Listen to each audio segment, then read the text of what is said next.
Selma is an important city in American history. Selma's oldest church is suing United Methodists in an effort to keep its property.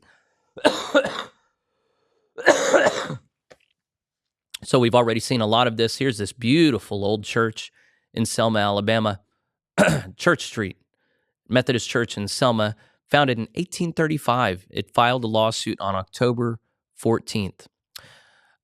It's the city's oldest church at 185 years old, and this week it sued the Alabama-West Florida Conference of the United Methodist Church in an effort to keep control of its property. The 350-member congregation argues in a lawsuit filed October 14th in Dallas County Circuit Court that it never agreed to the trust clause that binds the property of congregations to the United Methodist denomination. The church is asking that a judge declare that the church property belongs solely to the congregation and not to the denomination. Church Street Methodist sits on the only piece of land in Selma that has never been bought or sold, according to a church history. Man, what a thing. City planners set aside a plot of land for a Protestant church, and the Methodists built a wooden church on that site in 1835. A brick structure was built in 1856, and the current church building was built in 1901. In 1875, the city of Selma conveyed the 1-acre tract of property to church trustees, and the deed is on file at Dallas County Probate Office. The lawsuit is the latest in a series of legal maneuvers by churches attempting to leave the denomination after being blocked from disaffiliating by the Alabama-West Florida Conference. 2 such lawsuits have already made it to the Alabama Supreme Court. The state's high court ruled that Harvest Church in Dothan did have the right to have its case heard in civil courts. Church Street Methodist cites the Harvest case and makes some of the same arguments. So I've already talked about Harvest Church a few times. They are filed not just against their annual conference, but against the General Council of Finance and Administration for the entire denomination. And then when the Supreme Court reviewed the case, they said that can happen. Go forth and prosecute the GCFA.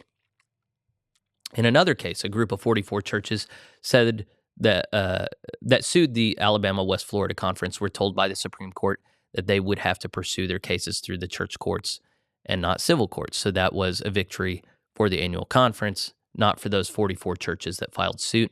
I've reported on them. You can search through my catalog on YouTube and just type in Alabama, and you'll find my reporting on the different stages in the story that have been really sad and disappointing. Quote, "We are saddened by this litigation, but we are confident the process we have adhered to is fair and just," the conference said in a statement about churches that have filed a lawsuit against the conference asking to leave. Church Street Methodist is one of several churches involved in that lawsuit that have now filed individually. So they were part of that group of 44. They were shut down. Now they're just filing individually. Because of a continuing denominational feud over same-sex marriage and ordination, they're reviewing some of the recent history. Quote, "At present, the UMC denomination is in a state of flux," the lawsuit filed by Church Street Methodist says. Yeah, I don't have time to read the rest of that.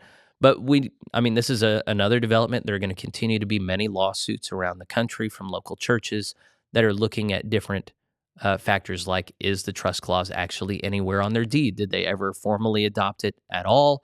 Or is the denomination is the annual conference inferring that they have this authority where they don't? And so Harvest Church Dothan is making the exact same case.